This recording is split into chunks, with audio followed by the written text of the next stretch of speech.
रात के करीब 1:40 का समय था। ढाका के पास एक शांत नदी के किनारे अचानक जोरदार धमाका हुआ।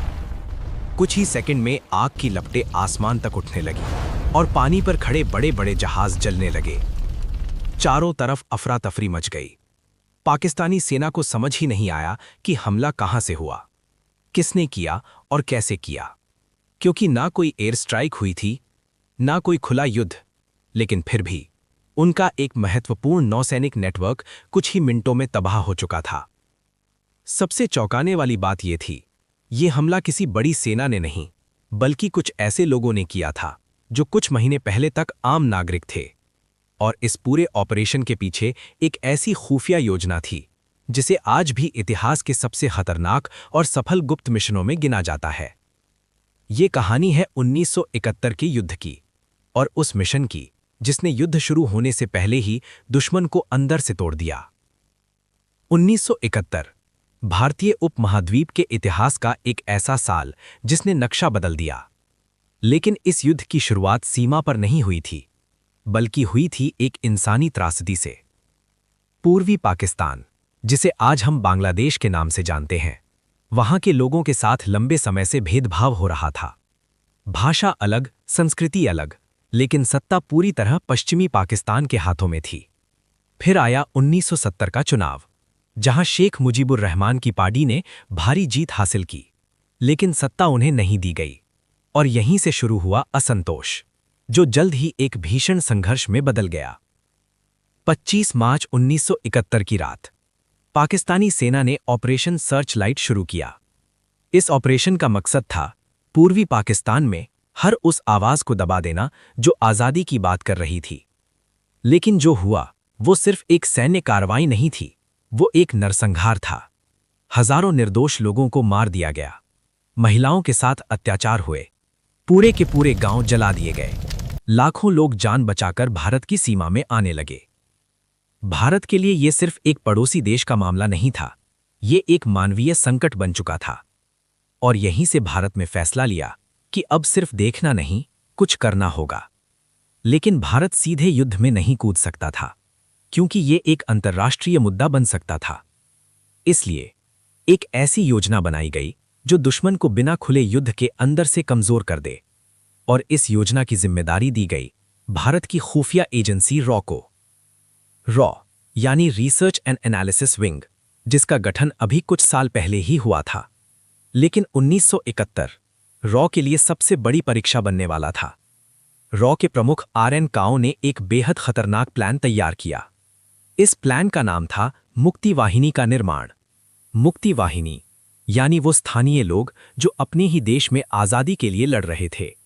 रॉ ने इन लोगों को चुना, ट्रेनिंग दी, हथियार दिए और उन्हें एक संगठित गुरिल्ला फोर्स में बदल दिया। ये कोई आम सेना नहीं थी, ये लोग इलाके को जानते थे, लोगों के बीच रहते थे और दुश्मन के हर मूवमेंट पर नजर रख सकते थे। धीरे धीरे मुक्ति वाहिनी एक ऐसी ताकत बन गई जिससे पाकिस्तानी सेना परेशान होने लगी। लेकिन असली खेल अभी बाकी था। रॉ ने एक और गुप्त मिशन शुरू किया, जिसका नाम था ऑपरेशन जैकपॉट।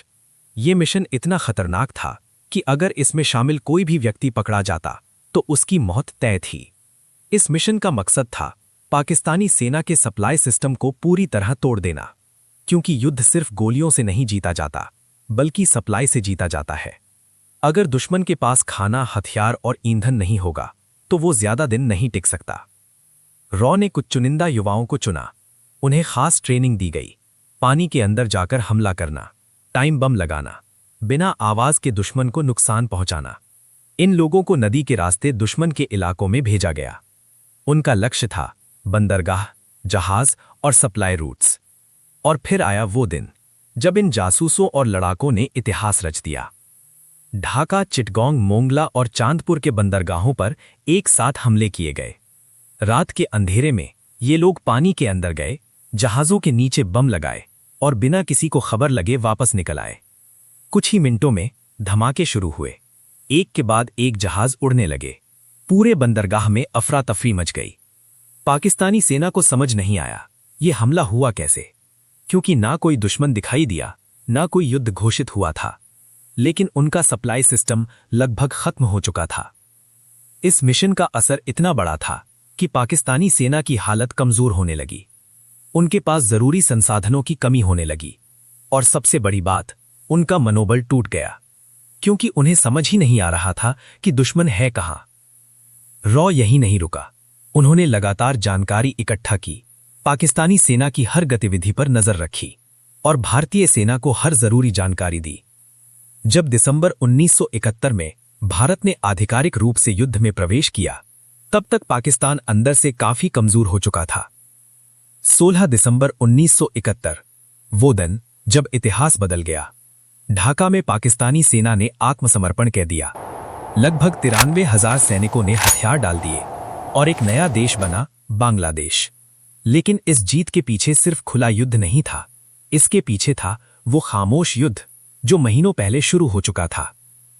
रॉ के जासूस, मुक्ति वाहिनी के लड़ाके और वो गुप्त मिशन जिन्होंने दुश्मन को अंदर से तोड़ दिया। सोचिए, अगर वो मिशन फेल हो जाता, अगर वो जासूस पकड़े जाते, तो शायद इतिहास कुछ और होता। लेकिन उन्होंने अपनी जान जोखिम में डालकर वो कर दिखाया, जिससे एक नया देश बना और लाखों लोगों को आजादी मिली। ये कहानी सिर्फ एक युद्ध की नहीं है, ये कहानी है रणनीति की, साहस की और उस खामोश ताकत की जो सामने नहीं आती लेकिन इतिहास बदल देती है।